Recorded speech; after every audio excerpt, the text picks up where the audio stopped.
Բարի երեկո ձեզ հարգելի հեռուստադիտողներ։ Այսօր ես կվարեմ մեծ հայք Great Armenia հաղորդաշարի հերթական հաղորդումը։ Նախորդ անգամ մենք խոսեցինք մի շատ կարևոր թեմայի մասին, Ռուսաստանն էր եւ Ռուսաստանը որպես աշխարհին, արդի աշխարհին սպառնալիք։ Այսօր մենք խոսենք դրա հետ բավական փոխկապակցված մի թեմայի մասին։ Ընդամենը մի քանի օր հետո լրանում է երկրորդ համաշխարհային պատերազմի սկզբի 80-րդ տարեդարձը։ Սեպտեմբերի 1 1939 թվական եւ այժմ մոտենում է սեպտեմբերի 1 2019 թվական 80 տարի առաջ աշխարհը նետվեց մի ահավոր սպանդի մեջ, համաշխարհային մի պատերազմ, որը ոչ միայն գերազանցեց իր նախորդ առաջին համաշխարհային պատերազմին, դրանից գրեթե 2 տասնամյակ առաջ, այլ ընդհանրապես մոլորակի վրա տեղի ունեցած պատերազմներից ամենասարսափելին, ամենաարյունահեղը, ամենազոհաշատը, ամենաավերիչը, ամենա։ Մի բան, որ խիստ այսպես մնացել է, տպավորվել է մարդկության հիշողության մեջ եւ որևէ մեկը այդ ամենը իմանալով, հասկանալով, թեկուզ դրա կադրերն անգամ տեսնելով չի ցանկանա, որ նման արհավիրքը վերստին կրկնվի երկիր մոլորակի վրա եւ մարդկության դեմ փաստորեն։ Եվ այդ մեծ իրադարձության, այդ ահավոր իրադարձության 80-ամյակը նշելու համար Լեհաստանում հրավիրվում է միջազգային մեծ, ուրեմն վեհաժողով, փաստորեն, որին մասնակցում են մեծ պետություններ, բնականաբար կազմակերպողը Լեհաստանը պիտի լինի, որտեղ Լեհաստանում սկսվեց երկրորդ համաշխարհային պատերազմը, Լեհաստանի վրա հարձակմամբ սկսվեց երկրորդ համաշխարհային պատերազմը։ Հրավիրվածների մեջ է նաև Ամերիկայի Միացյալ Նահանգների նախագահ Դոնալդ Թրամփը, որը ընդամենը վերջերս մի փոքր հարցազրույցում ասաց, որ անպայման մեկնելու է Լեհաստան, ինքը երկրորդ անգամ է գնում Լեհաստան, այս անգամ պիտի գնա, շատ կարևոր իրադարձություն է դա համարում, շատ գնահատեց լեհ ժողովրդին, համարեց նրան մեծ ժողովուրդ, տպավորված է Լեհաստանում եւ լեհ ժողովրդով։ Իրոք լեհ ժողովուրդը արժանի է հարգանքի եւ ամբողջ աշխարհի կողմից պիտի հիշատակվի այդ մեծ իրադարձությունը, որը իրոք այդպես ծանր կերպով սկսվեց Լեհաստանում, Լեհաստանի վրա մի կողմից նացիստական Գերմանիայի, մյուս կողմից սոցիալիստական Ռուսաստանի հարձակմամբ, այն ժամանակ խորհրդային միություն էր կոչվում։ Այդ երկու այն ժամանակ դաշնակից երկրներ հարձակվեցին Լեհաստանի վրա, կիսեցին այն, խորամանկ Ստալինը իր գործընկեր եւ ուրեմն շատ սիրելի Ադոլֆ Հիտլերի ուրեմն ռեժիմին խաբելու համար գրեթե 17 օր ուշացրեց խորհրդային բանակի հարձակումը, որպեսզի հետագայում ագրեսոր դիտվի միայն Գերմանիան, խորհրդային Ռուսաստանը դուրս գա, ինչպես ասում են, ջրից չոր, եւ այնուամենայնիվ նրանք տարածքային ձեռքբերումներ կատարեցին, տարածքի ուրեմն 52% Լեհաստանի անցավ Ռուսաստանին եւ 48% անցավ Գերմանիային։ Եվ տեսեք, այս ահավոր իրադարձության 80-ամյակին լեհերը հրավիրել են անգամ Գերմանիայի ղեկավարին, այժմյան կանցլերուհուն Անգելա Մերկելին, որպես Գերմանիայի իրավահաջորդ, այն ժամանակվա նացիստական Գերմանիայի իրավահաջորդ երկրի ղեկավարի, Գերմանիայի Դաշնային Հանրապետությունն է այժմ այդ երկիրը, եւ համարվում է, որ իրոք փաստորեն երրորդ կայսրության կամ երրորդ ռայխի շարունակողն է, հաջորդն է, իրավահաջորդն է։ Եվ ձեզ պիտի ասեմ, որ լեհերը անգամ ժամանակին ներկայացրեցին մի հսկայական, մի քանի 100 միլիարդանոց վիթխարի, ուրեմն հաշիվ այսօրվա Գերմանիայի ղեկավարությանը, որպես փոխհատուցում այն ահավոր ավերածությունների, որ կատարել է երրորդ ռայխը, այսինքն այսօրվա ԳԴՀ-ի գերմանական, ուրեմն Դաշնային Հանրապետության նախորդը, ընդդեմ Լեհաստանի եւ նրա ժողովրդի։ Այդ ավերածությունների համար պահանջված գումարը ինչքան էլ մեծ լինի արժանի է, որովհետև իսկապես Լեհաստանը ենթարկվեց սարսափելի ավերածությունների եւ լեհ ժողովուրդը ահավոր զոհեր տվեց եւ ոչ միայն լեհերը։ Բայց տեսեք ինչն է հետաքրքիր։ Այդ ոչրագործությունը կատարած Գերմանիայի ներկայացուցիչը այսօր հրավիրվում է եւ սեպտեմբերի 1-ին նա Լեհաստանում կմասնակցի այդ միջազգային մեծ միջոցառմանը, այնինչ Ռուսաստանի նախագահը, որը այն ժամանակվա խորհրդային միության փաստորեն իրավահաջորդն է, եւ ձեզ ասեմ, որ Ստալինյան Ռուսաստանի կերպարը շատ մեծ չափով այսօր պրոպագանդվում է, քարոզվում է այսօրվա Ռուսաստանում Պուտինյան, ահա այդ նախագահը, Ռուսաստանի այսօրվա ղեկավարը հրավիրված չէ լեհերի կողմից։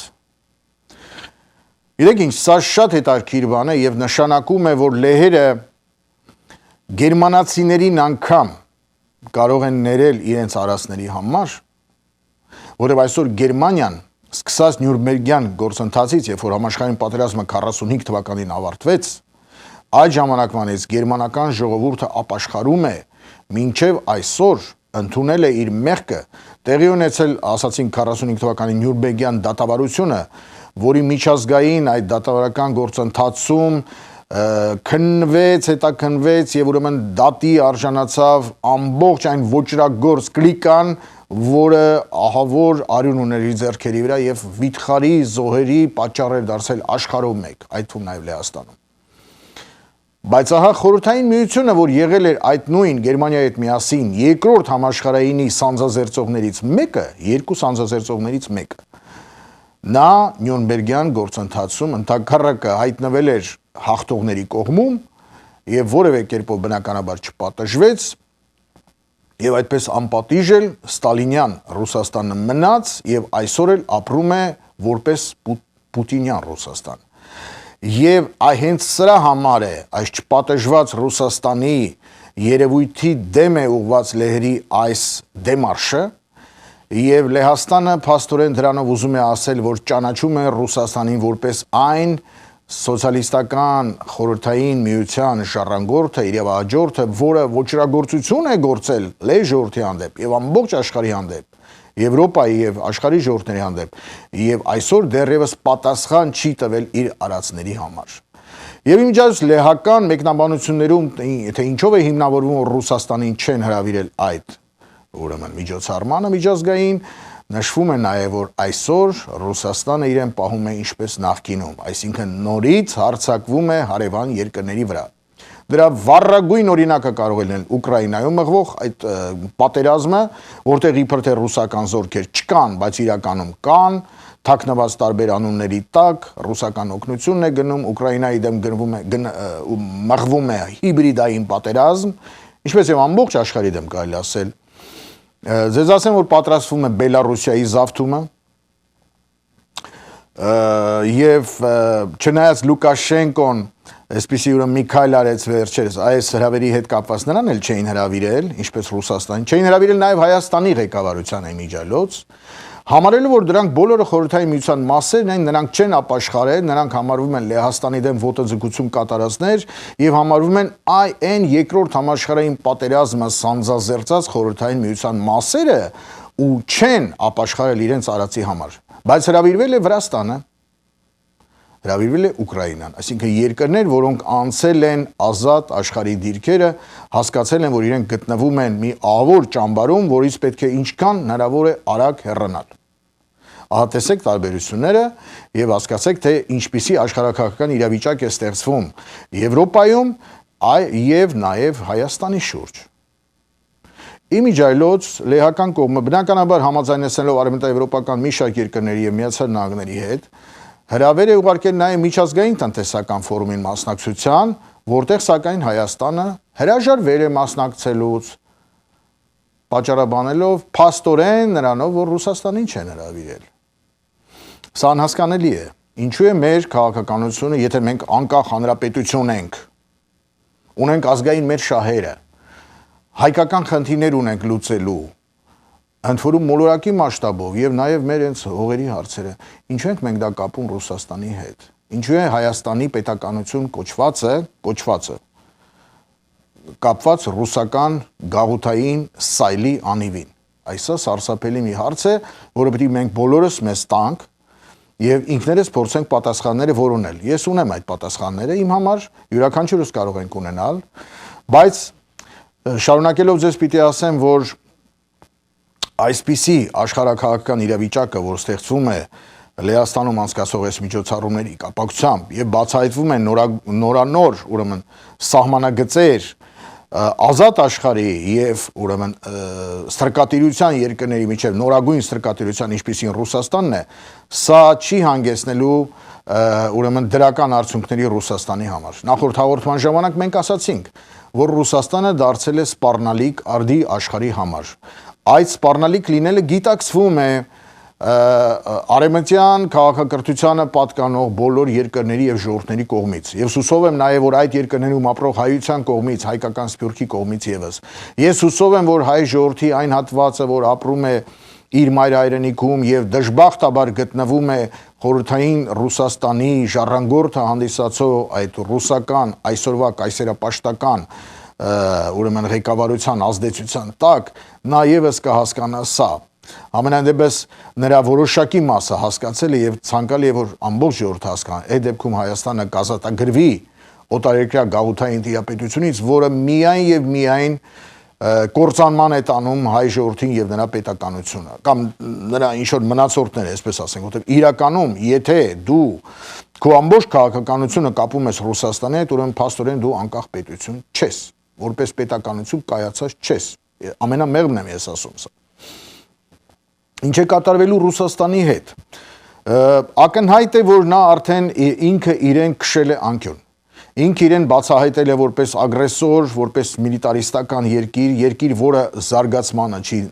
նպաստում եւ նման երկրի հետ դաշնակցելը դա նշանակում է ընդամենը կործանել սեփական ժողովրդին եւ սեփական երկիրը եւ նրա ապագան ընդհանրապես տեսեք ռուսները փորձում են վախեցնել ավելի շուտ ռուսական ղեկավարությունը որտեղ ռուս ժողովուրդը ինքը եւս բավական կշտացել է հագեցել է այդ ղեկավարությունից հասկանում եք ընդամենը մի խումբ մարդկանց հայտնվել է երկրի ղեկին եւ ուրեմն ես հետեւում եմ ռուսական առաջավոր մտավորականության ելույթներին նրանց տարբեր ուրեմն դիտարկումներն եմ կարդում վերլուծում այդ ամենը եւ կարող եմ ձեզ ասել որ նրանք բոլորը արդեն հոգնել են այն ռեժիմից որը գոյություն ունի վերլուծաբաններից մեկը ռազմավարական կենտրոններից մեկը ես հիմա չթվարկեմ շատ են Միխայիլ Վելլերը կա Միխայիլ ուրեմն Բոչարովը Յուլիա Լատինինան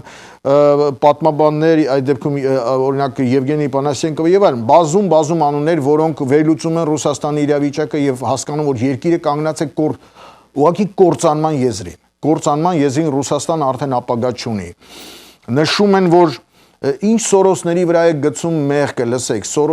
դուք Սորոսներից 100 անգամ ավելի լավ ոչնչացնում եք Ռուսաստանը հենց ինքներդ այն մարդիկ որոնք այսօր գտնում են ռուսական այսպես պետականության գլխին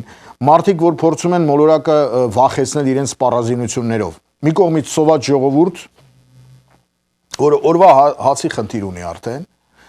բայց որի սովամհայության հաշվին ուրեմն սպառազինություններն են պահպանում, փորձում են զինված ուժեր ընդլայնել, ուժային կառույցները, միջուկային ինչ-որ փորձարկումներ անել, որոնց արդյունքում փոքրիկ Չեռնոբիլներ են պայթում, փաստորեն օդում, ջրի տակ կամ չգիտեմ ռուսական զինված ուժերի տարբեր բազաներում, նրանց զորատեսակներում, նավատորմում, օդատորմում եւ այլուր։ Այսինքն երկիրը փորձում է ինչ-որ մկաններ ցույց տալ, իրեն հզոր ցույց տալ, բայց չկա դրա տակ իրական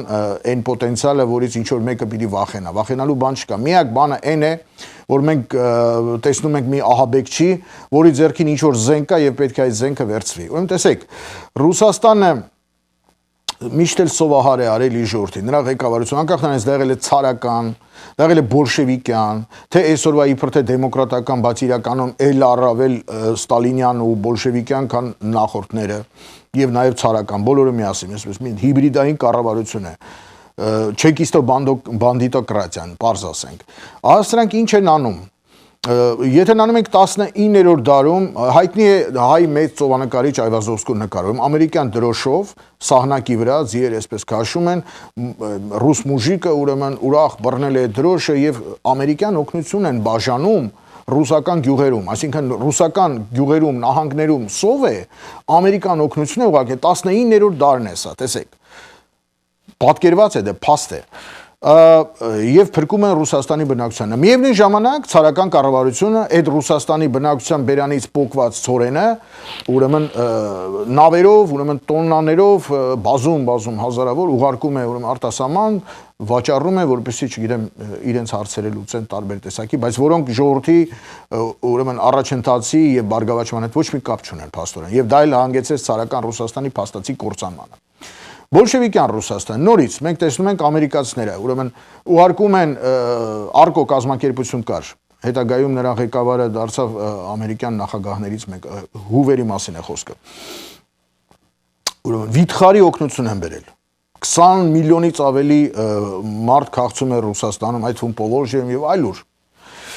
Այն աստիճան, որ Հայաստանի ամերիկյան որփանոցների ամբողջ ունեցված ուտելիքը տարան այդ խորհրդային կոչված իբր թե ազատագրող եւ հաց բերող բանակը ինքը ամբողջը տարավ Հայաստանից, որպեսզի այդ սովյալներին ասի իբրև թե, բայց իրականում իրենց պետական ապարատին եւ ուրեմն զինված ուժերին չեկային ու կարմիր բանակին տարան։ Եվ իրենց բնակչություն տեղում մեռնում էին մարդիկ, ուրեմն գյուղերը ապստամբում էին, ամբողջ նահանգներ էին ապստամբում։ Տամբովը հետագայի իբր թե մարշալ իրենց հայտնի Տուխաչևսկի կողմից ուղղակի ինքնաթիռներով, քիմիական զենքով, հրետանիով, տանկերով ոչնչացնում են գյուղացան, որ ապստամբել էին խորհրդային իշխանության դեմ, մարդիկ սոված էին։ Եվ Պավոլժիայի մասն չասեմ, որ հայտնի է, այդ Պավոլժիայում անընդհատ կարծես սով է, ամեն դար, ամեն 50 տարին մեկ կամ չգիտեմ ինչ, եւ նորից ամերիկյան օգնությունը եկավ, ամերիկացիները հսկայական քանակությամբ սնունդ հավաքեցին, ժողովուրդը իր կողմից կառավարությունը ինչ որ բան ավելացրեց եւ այլն, բարեգործական կազմակերպությունները Եվ ինչն է հետաքրքիր, այն ժամանակ, երբ որ այդ օգնությունը գալիս է Ռուսաստան, ասենք նավը մտնում էր, ասենք թե Սեպսովյան նավանգիչներից մեկ ամերիկյան, բերում էր այդ ուտելիքը, բան ամեն ինչ, ուրեմն ցորենից սկսած, չգիտեմ, ձվի փոշով, տուշոնկաներ, ամեն ինչ։ Մյուս կողմից նավեր էին դուրս գալիս հացով եւ այլն բեռնված, որ այդ մթերքները Ռուսաստանից տանում էին Եվրոպա, որպեսզի վաճառեին ու զենք գնեին, որպեսզի այդ նույն բոլշևիկյան ռեժիմը ամրապնդվեր եւ հետագայում աշխարհի դեմ համաշխարհային պատերազմ սանձազերծեր։ Ամերիկացիները այս խայտարարությունը ի վերջո տեսնելով դադարեցրեցին, բայց հսկայական քանակությամբ մարդկանց կյանքեր փրկեցին։ Օգնությունները բազում են եղել, դրանցից մեկը պիտի նշենք, ուրեմն հենց երկրորդ համաշխարհային պատերազմի ժամանակ, որը իրենք ռուսները սանձազերծեցին, իրենց ղեկավարության ժամանակ Ստալինյան եւ ընկան կրակի մեջ, որտեղ իրենց դաշնակից Գերմանիան հասկանալով, որ ինքը Անգլիայի դեմ հիմա պատերազմում է, միայն Անգլիան էր մնացել պատերազմ, մի տարի կռվում էր։ Ուրեմն Գերմանիայի, նրա դաշնակից Իտալիայի եւ այս սրանց դաշնակից փաստորեն Սովետի դեմ, որը նրանց հաց էր տալիս, ամեն ինչ, փամփուշտ, ամեն ինչ ինչ որ պետք էր, բոլոր ստրատեգիական նավթով եւ այլն։ Առանց որի չէր կարող Գերմանիան այդպես պատերազմ արել Անգլիայի դեմ։ Եվ հիմա հանգարց փորձեցին այդ դժվար պահին նրանք զորքերը կենտրոնացան, որ հետևից խփեին Գերմանիային, գերմանացիները սա հասկանան, շուռեկան իրենց դաշնակցին խփեցին եւ այնենց խփեցին, որ ջարդելով մինչեւ Մոսկվա տարան։ Հիմա հարայը հրոցը դրեցին, թե այ հիմա երկրորդ համաշխարհային պատերազմը նրանց համար սկսվեց ու դա կոչեցին իրենք հայրենական պատերազմ, արդեն իրենց հայրենիքները վտանգի տակ։ Այն որ ուրիշների հայրենիքները բաժանում են, Լեհաստանն էին կիսում 39 թվին, Մերձբալթյան երկրներն էին զավթում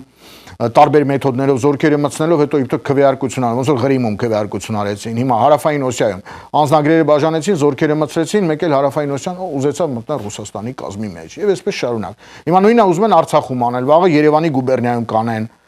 այսինքն հայկական պետություն պիտի չլինի, երկու հատ հայկական նահանգ սարքեն իրար դեմ կհան, էս է, սրանց քաղաքականությունը սա է եւ պետք է շատ լավ հասկանանք, որ իրենց ձեռագիրը չի փոխվել հարյուրավոր տարիներ շարունակ եւ չի էլ փոխվի եւ նրանք մարդկության չարիք են եւ շատ ճիշտ էր ասում Ռոնալդ Ռեյգանը, որ ասում էր ամերիկյան ամենահայտնի նախագահներից մեկը, հանրապետական կուսակցության նշանավոր դեմքերից, որ ասում էր Ռուսաստանը չարիքի կայսրություն է։ Ակնհայտ երևում է ամբողջ պատմության եւ այդքանով հանդերձ օգնել են։ Եվ եթե չլիներ հետագայում այդ նույն Անգլիայի, որին ոչնչացնելու համար իմիջիալոց Ֆրանսիայի ընկնելու ժամանակ, երբ որ Ֆրանսիա մի ամիս չդիմացան ոչնչացավ, հայտնի է խորհրդային թերթերում էլ կա, շնորհավորանք է գնում Ստալինից, ուրեմն իր ընկեր, ուրեմն տավարիշ ընկեր Ադոլֆ Հիտլերին, որ շնորհավորում ենք ձեզ Ֆրանսիայի դեմ հաղթանակի կապակցությամբ եւ նույնը պատրաստվում են Անգլիային անել։ Բայց հիմա երբ որ հարձակվեցին իրենց վրա, ուրեմն գերմանացիները ռուսների վրա հարձակվեցին, Ռուսաստանին սկսեցին ջարդել, Անգլիան օգնության հասավ, Ամերիկան ահավոր օգնություն բերեց, սարսափելի։ Մենակ 14 ուրեմն միլիոն տոննա, դուք պատկերացեք սննդամթերք է գնացել, հələ մնացած բաները չենք ասում, թե եթե չլիներ այն ալյումինը, որ գնում էր օդանավներ չէին կարող ստեղծել, այն ուրեմն տանկային մոտորները հայտնի T-34-ները որ ստեղծում էին, ամերիկացիների շնորհիվ են այդ ամբողջ, որտեղ դրա աշտարակները պատտեսնող մեխանիզմը շնորհիվ ամերիկացիների ռուսերեն, ընդհանրապես իրենց ամբողջ ռազմարտության գերմանացիների ձեռքն են, շատ քիչ բան էր մնացել Ուրալիցենկոն, որը կարող էին աշխատեցնել։ Եվ ամերիկացիների շնորհիվ էս ամեն ինչը եկավ, սովից էլ փրկեցին երկիրը եւս մի անգամ, փաստորեն։ Եվ հետո ի շնորհակալություն փորձում էին նորից աշխարհը նվաճել։ Եվ հիմա նորից այդ իրենց նվաճման պլանները ուրեմն ասած փլուզվեցին եւ ինչպես գիտենք 91 թվականին խորհրդային միությունը ընդհանրապես փլուզվեց իր ցածած ամբողջ սոցիալիստական լագերով Բերլինի պատով եւ ամեն ինչ դրա տակ է ինքը մնաց եւ նորից սոված վիճակ տնտեսություն չկա, ինչ են ստեղծել, բացի զենք ստեղծելուց եւ ժողովրդին սովահարանելուց սեփական եւ այդ սովի հաշվին ամեն մի դարում նույն բանն ենք տեսնում, ամեն 100 տարին մեկ, ամեն 50 տարին մեկ, ուրեմն սպառազինությունների վրա են ծախսում, աշխարհը նվաճեն, աշխարհը, այսինքն ինչ որ մոնղոլա-թաթարական իրենց այդ արտաքին քաղաքականությամբ նվաճողական, սրանք ուրեմն սովի են մատնում իրենց համար առհամարելի եւ հոտ նախիր դիտվող իրենց սեփական ժողովուրդը, չեմ ասում ուրիշ ժողովուրդների մասին, ոնց են նրանց վերաբերվում Եվ ահա խնդրեմ նորից սով եւ բուշի տոտիկներն են գալիս Ամերիկայի, չգիտեմ, սնունդ է գալիս, ժողովրդին փրկում են նորից։ Ամերիկացիները փրկեցին, բայց շատ էլի երևի սխալարեցին, պիտի թույլ տային դրանց ջարդային ոչնչացնեն, որ հասկանային ինչը ինչոց է։ Եվ արդյունքում խնդրեմ, հիմա միջուկային զենքի փորձարկումներ են անում աշխարհը նորից նվաճելու, չգիտեմ, պլաններ են գծում Վենեսուելա, Կուբա, չգիտեմ, Սիրիայում են ինչ որ խաղեր անում թուրքերի հետ են սիրա խաղեր անում, որը շատ վատ է միշտ ավարտում եւ ռուսների համար, բայց հատկապես հայերիս համար, դա ինչպես գիտենք, հենց այդ նման խաղերից մեկի արդյունքը 1915 թվականի ցեղասպանություններ։ Իմիջիայից 1915-1923 Էլի ռուսների շնորհիվ, որտեվ Թուրքիան 18 թվականին ջախջախված էր որպես պետություն, եւ նրան ոտքի կանգնեցրեց հենց Ռուսաստանը։ Ահավոր քանակությամբ սպառազինություններով իր ռուսական ռազմական ղեկավարության հանդեպ Վարաշիլովով, չգիտեմ, մյուսներով, Ֆրունզե եւ այլն, հետախուզության պետ Արալովն է գնում, ոտքի են կանգնացնում, նույնիսկ Կարմիր բանակի ամբողջ զորամասեր թուրքական համազգեստ հակած թուրքական դրոշի տակ կռվում են ընդդեմ եւ Հունաստանի, որը քաղաքակրթական ու քրիստոնեական դավանագից դաշնակիցը պետք է լինի Ռուսաստանի կարծես թե եւ Հայաստանի որի այսօրվա էլ պաշտոնական դաշնակիցն ենք իբրև թե եւ նրանք էին որ մեր հողերը ամբողջ տվեցին Թուրքիային այդ նույն Ռուսաստանն էր եւ այսօր 1921 թվականին կնքված ռուս-թուրքական եղբայրության Կարսի պայմանագիրը դեռ ուժի մեջ է, փաստացի եւ ամեն կերպ ուժի մեջ է եւ դրա շնորհիվ են որ գծված են այսօրվա անարդարացի սահմանները Ախուրյան արաքս գետերով, որ նույնիսկ Արարատյան դաշտը հայերի մեջտեղից կիսված է, հյուսիսը մեզ է մնացել իբրև թե իրականում Ռուսաստանին ձեռքն է անգամ դա եւ հարավը թուրքերին Արարատ լեռով հյուսիսը Այնտեղ մինչև Արագած լեռը Հայաստանի Հանրապետության մաս է համարվում։ Անկամ մեր Սրբազան Արարատյան դաշտը մերը չի, կեսն է մերը։ Տեսեք ինչ են արել։ Չեմ ասում Նախիջևանի, Արցախի համար, որ մինչև հիմա այսօր խնդրեմ ունենք այդ հարցը չի ում շնորհիվ է մեր դաշնակից եւ այսպես ասած իբրև թե բարեկամ եւ հավատակից Ռուսաստանի, որը նույն գիծը շարունակում է այսօր ու մենք սա պիտի հասկանանք վերջապես։ Այսօր համաշխարհային ասպարեզում Իրեմս քաջարի լեհ ժողովրդի եւ նրա թիկունքում կանգնած նրա դաշնակի ժողովուրդ այսօր ապտակ են հասնում Ռուսաստանին նրան չհրավիրելով մի միջոցառման, որին արժանի չէ լինելու, իրոք արժանի չէ, որտեվ ինքը դրա ոչրագործներից մեկն է։ Այսօր Ռուսաստանը պետք է Նյուրնբերգյան դատաստանի ենթարկվի, ինչպես Գերմանիան է ժամանակին ենթարկվել։ Եվ եթե ժամանակին Ստալինը հասցրեց գնալ են աշխարհ եւ հուսով եմ դժոխք եւ չարժանացավ նստելու այդ ուրեմն դատական ուրեմն նստարանին նրա հետնորդները, որոնք ընդունում են, որ Ստալինը մեծություն է եւ նրա գործը շարունակում, նրանք պիտի նստեն։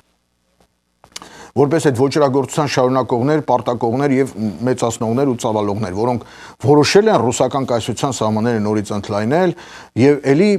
տառապում են համաշխարհային տիրապետության մարմաճներով եւ հիմա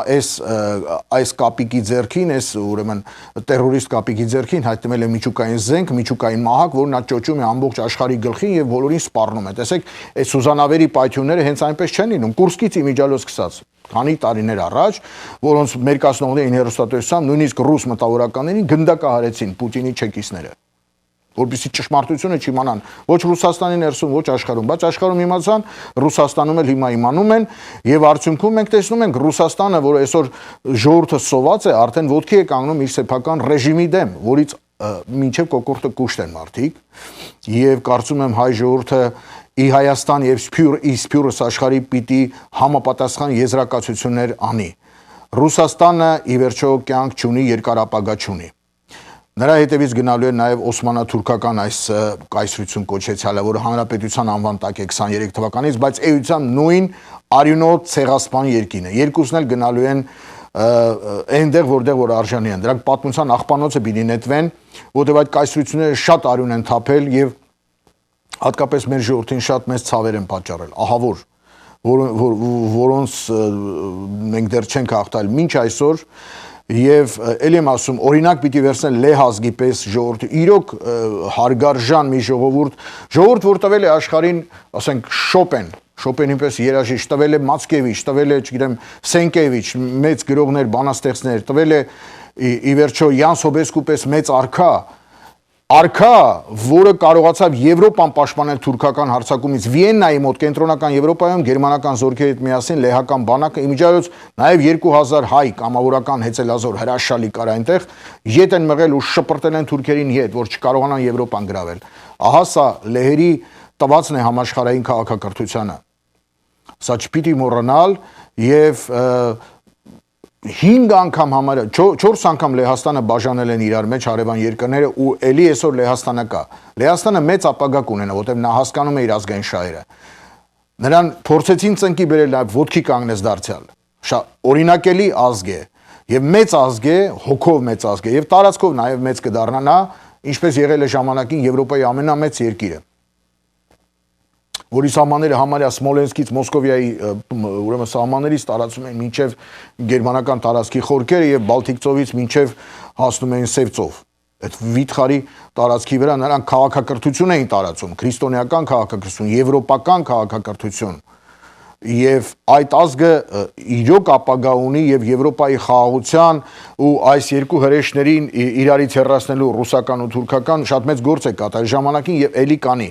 եւ պատահական չի որ լեհերը այսօր նորից հայերի կողքին են եւ հայկական հանրապետությանը շանս են տվել գոնե մասնակցելու մյուս ամսի 3-ի համաժողովին որը ինչ չգիտես ինչու հրաժարվել են որտեղ ինչի Պուտինին բա չհնարավիրել մենք էլ չեն գնալ ահա տեսեք մեր քաղաքական մտքի ուրեմն հասունության աստիճանը լավ այս ասելով ուրեմն փորձենք եզրափակել այսքանը ուրեմն բավական է կարծեմ հասկանալու թե ինչ իրավիճակում ենք մենք կրկնում եմ Ռուսաստանը Նյուրնբերգյան դատարանին է արժան նրա ղեկավարությունը հաստատ դա լինելու է շատ հեռու չէ այդ օրը չգիտեմ ամիսներ կլինի թե տարիներ բայց մենք պետք է պատրաստ լինենք որ Հայաստանը հայտնվելու է նորից անհասկանալի վիճակում Ինչպես միշտ ռուսական եւ թուրքական կայսրությունների փլուզումից հետո հայ ժողովուրդը եւ ընդհանրապես ցանկացած կայսրությունների փլուզումից հետո ես նայել եմ որպես պատմաբան կարող եմ ասել որ մենք շատ անպատրաստ ենք գտնվել այդ ստեղծված աշխարհակաղակական իրավիճակից օգտվելու մասում չեմ ասում դեռ որ մենք պիտի քաղաքական իրավիճակ ստեղծենք ինչպես շատ խելացի ազգեր անում են գոնե ստեղծող իրավիճակում կարողանանք կողմնորոշվել սեփական նավ ունենանք առագասներով քարտեզով, կողմնացույցով, նավապետով եւ անձնակազմով որպիսի չտանի ալիքը տաշեղի պես այս ու այն կողմ շպրտի հայկական նավը ի վերջո խորտակի ժայռերի վրա կամ ցրիվ տա ու խեղդվեն մարդիկ կամ չգիտեմ ջրասույզ լինեն հասկանում եք մենք պիտի պատրաստ ենք այս ամենին դրա համար է այս ամենը ասվում որպիսի մենք հետո չասենք որ մենք չգիտենք որ ձմեռ է գալու չգիտենք որ 1915 թվականին եղեր կարող է լինել չգիտենք սա, չգիտենք նա, այս պատերազմի մասին նա չգիտենք, դրա համար մենք պիտի ունենանք մտավորականություն, վերլուծական կենտրոններ, այսօր էլ հանրապետություն ունենք, ուրեմն այնտեղ այդ ամեն ինչը պիտի աշխատի, այս ամենը կանխատեսելու համար։ Լավ, գոնե Սփյուռքում ուրեմն պիտի ստեղծենք, լավ, եթե այնտեղ չեն թողում ռուսները, որ աշխատեն այս մարդիկ, թույլ չեն տալիս, որ գրեն նորմալ պատմություն, ճիշտ քաղաքագիտական վերլուծություններ անեն, պատրաստ են զորքերը համապատասխան ձևով, այնտեղ ամեն ինչ անում են, որպեսզի Հայաստանը, նրա զինված ուժերը, նրա պետականությունը, նրա ամբողջ համակարգը, մշակույթը, գիտությունը, կրթությունը, բարոյականությունը, սոցիալական կարգը, ամեն ինչը ոչնչանա։ Հասկացանք, սա ռուսները պիտի անեն, թուրքերն էլ շատ ուրախանում են, բա մենք ինչ ենք անում։ Ուրեմն մնում է հույսը դնել Սփյուռքի վրա, որը պետք է այս ամեն հարցերը լուծի, որպեսզի վաղը հայրենիքը չհայտնվի ահավոր վիճակում։ Հիշենք հрьяաների օրինակը, ես պիտի բերեմ այդ օրինակը։ Բայց նրանք հայրենիք ուսկի ոչ մի բան չունեին, դրսում ամեն ինչ ստեղծեցին, բերեցին մոդելը դրեցին, պետականություն, սուպեր պետություն ստեղծեցին։ 19 տարում դարձավ ռեգիոնի ամենազոր երկիրը։ Տեղնեք աստեղը հայրին որ արսենս աշխարհի ամենավերջին ազգ է, ամենաբարձր, չգիտեմ ինչ է բան։ Բա սովորեք, եթե այս վիճակում պիտի լինենք ամեն անգամ ու մեղադրենք ուրիշներին, որ թուրքերը այսպես արեցին, ռուսները այսպես, մողոլները, արաբները, լավ, հասկացանք, պիտի անեին կամ հիմա ում չեն արել։ Մենք պիտի կարողանանք այս ամեն ինչից դաս քաղել, թե չէ։ Եվ ի վերջո Տիգրանյան կայսրության ժամանակվանից սկսած Տիգրան Մեծի մայրաքաղաք Տիգրանակերտ, ասում ենք, հույն վարձկանները պաշտպաններից մեկն էին քաղաքի, դարպասներից մեկը բացեցին, հռոմեացիները մտան, քաղաքը գրավեցին։ Եզրակացություն, օտարերկրյա զորքերին պետք չի վստահել երկրի այն էլ մայրաքաղաքի պաշտպանությունը։ Ոչ մի կտորի, բայց առավելևս մայրաքաղաքի, երկրի սրտի։ Հիմա նայենք այսօրվա հանրապետությունը, մայրաքաղաքային կորպուսը Հայաստանի, քանի զորամաս, այն էլ Թուրքիայի սահմանով դասավորված։ Ում ձեռքին է ռուս-թուրքական, համարյա ճիշտ ասացի, հայ-ռուսական միացյալ ուրեմն հրամանատարության ձեռքի, որի շտաբը գտնվում է Դոնի Ռոստովում, Հյուսիս Կովկասյան ռազմական օկրուգ, որն ենթարկվում է պարզ է Մոսկվայում գտնվող ռուսական պաշտպանության նախարարությանը։ Ուրեմն ով է պաշտպանելու հայոց մայրաքաղաքը եւ Արարատյան դաշտը եւ Ախուրյան գետը թուրքերից, իբրև թե Արաքս գետը թուրքերից, Նախիջևանը, ով է պաշտպանելու։ Հայ-ռուսական միացյալ զորախումբը, որի հրամանները փաստորեն տալու են ռուսները, վստահ եղեք, թեկուզ հայ զորավար այսօր նշանակել են։ Հակաօդային պաշտպանությունը Հայաստանի ում ձեռքին է գտնվում, այսինքն Հայաստանի ամբողջ երկինքը, մայրաքաղաքով, չգիտեմ, ատոմակայանով, բոլոր քաղաքները, բոլոր օբյեկտները, ով է պաշտպանում երկնքից։ Հայ-ռուսական միացյալ հրամանատարական կետը, ում է դա ենթարկում, բնականաբար էլի ռուսական հրամանատարությանը։ Շարունակենք օրինակները, կարծում եմ կարիք չկա։ Եվ այս դեպքում բա ինչ դասեր ենք մենք քաղում պատմությունից։ Եվ մոռացել ենք, որ ռուսները նահանջեցին, թողեցին Հայաստանը լրիվ բաց վիճակում, 400,000-ից ռուսական բանակը նահանջեց հայկական լեռնաշխարհից 1917 թվականի այսպես կոչված բոլշևիկյան հեղաշրջման ժամանակ։ Եվ հայ ժողովուրդը ստիպված էր այդ 500 կիլոմետրանոց սահմանը Սևծովից մինչև Պարսկական սահմանը ինքը իր մի քանի զորագնդով, ասենք 2 դիվիզիայի չափ զորք ունեինք, երրորդն էլ Անդրանիկի, ասենք հարվածային էր, 3 արմատայի դիվիզիան, 3 դիվիզիա այնտեղ իրենց գնդերով այդ հսկայական սահմանը պիտի պաշտպանեն։ Հասկանում եք, քանի բանակային կորպուսի փոխային ընդամենը 3 դիվիզիա, այն էլ լրիվ չէ, ուրեմն բերված մարտական վիճակի լրիվ չհամալրված։ Ինչ արեցին ռուսները։ Թողեցին գնացին, երկիրը մնաց մեր վրա, մենք էինք փորձում 9 ամիս հայերը, ասեմ, հերոսաբար պաշտպանվեցին այդ պայմաններում, Բաքվում չընկավ թուրքերի ձեռքը, թուրք-գերմանական բլոկի ձեռքը ժամանակին, արդյունքում առաջին համաշխարհում Գերմանիան չստացավ իրեն անհրաժեշտ Բաքվի նավթը, որը արդեն բոլշևիկները Ռուսաստանում ծախել էին գերմանացիներին, չստացան, ճիշտ է, Շահումյանին, այնտեղ Բաքվի ամբողջ հայությանը իրենց զորքերով ամենչով ծախել էին բոլշևիկները, բայց հայերի պայքարը հանգեցրեցան, որ ուշ ընկավ դրա ձեռքը։ Եվ միլիոնավոր մարդիկ աշխարհում մեկ փրկվեցին։ Այնուամենայնիվ մենք մնացինք մենակ, հասկանում եք, գնացել է ռուսական բանակը, Սարդարաբադում ռուսական բանակ չէր կռվում, հայերն էին մենակ կռվում եւ փրկեցին Հայաստանը, նույնը Բաշապարանում, նույնը Ղարաքիլիսայում։ Նույնը Արցախյան պատերազմի ժամանակ էս վերջերս ընդամենը։ Եվ վերջի վերջո 2016 թվականի ապրիլյան քառորյան բացեց բոլոր դիմակները պատրեց, ամեն ինչ պարզվեց եւ նույնիսկ ամենաթերահավատ մարդիկ արդեն սկսեցին հասկանալ, թե ինչ է կատարվում, հասկացան, որ Ռուսաստանը սա ոչ թե դաշնակից է, այլ հենց թշնամի, որ ռուս-թուրքական դաշինքը մեր դեմ գործում է։ Իմջաց հենց այդ պատերազմից հետո, երբ որ նրանց բոլոր այդ պլանները խառնեցին մի քանի 100 հայ սպաներ եւ զինվորներ իրենց հերոսական մահով, իրենց հերոսացումով, իրենց մարտիրոսացումով, իրենց հերոսական սխրանքներով, իրենց կյանքի գնով, այդ հազարավոր ուրեմն մեր զորքերը կռվում են եւ այդքան զոհեր տվեցինք։ Նրանք կասեցրեցին այդ պլանները խախտեցին։ Դրանից հետո նրանք որոշեցին, որ այլևս ոչ մի բան չխախտվի հետագայում, հիմա որ հիմա ինչ որ դավեր նյութեն Հայաստանի դեմ։ Այդ ժամանակ է որ Հայաստանից վերցեցին համատեղ ուրեմն կորպուս դարձեցին, կորպուսներից մեկը, որի մասին նոր ասում էի մայրաքաղաքայինը, համատեղ դարձեցին հակաօդային պաշտպանությունը։ Տեսնում եք, մեզ զրկեցին եւ օդից պաշտպանվելու հնարավորությունից։ Շատ հեռատես են մարդիկ, ուրեմն այսպես են վարվում մեր հանդեպ եւ մենք հեսա չենք տեսնում կամ որևէ բան չենք կարող, ամբողջ հայությամբ ոչ մի միջոց չենք կարող ձեռնարկել։ Ոնց ուզում են մեր հետ վարվում են եւ մեր բանակն էլ փորձում են քայքայել եւ քայքայում են։ Սա է խնդիրը, հարգելիներս, եւ մեր արժեվ կանգնած այս ծանր ուրեմն եկող մարտահրավերները մենք պիտի դիմավորենք, հասկանալով ուղիղ նայենք այս ամեն ինչին, չվախենանք, հասկանանք, որ սա լինելու է, պատրաստվենք դրան, ով ինչ կարող է անել, բոլորս միասին համատեղ ջանքերով։ Եվ մեզ անընդհատ շեղում են օրակարգային ինչ որ կեղծ բաներ են ստեղծում։ Գլխավոր խնդիր ունի հայ ժողովուրդը։ Դա Հայաստանի ազատագրումն է։ Եվ ռուսական, եւ հետագայում է նաեւ թուրքական լծից։ Եթե ռուսականը ընկնի, թուրքական ընկնելու է։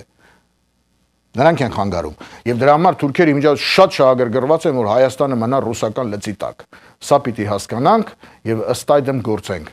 Այսքանն էի ուզում ձեզ ասել, հարգելի հայրենակիցներ, հարգելի հեռուստադիտողներ, եւ ցանկանում եմ ձեզ ամենայն բարիք։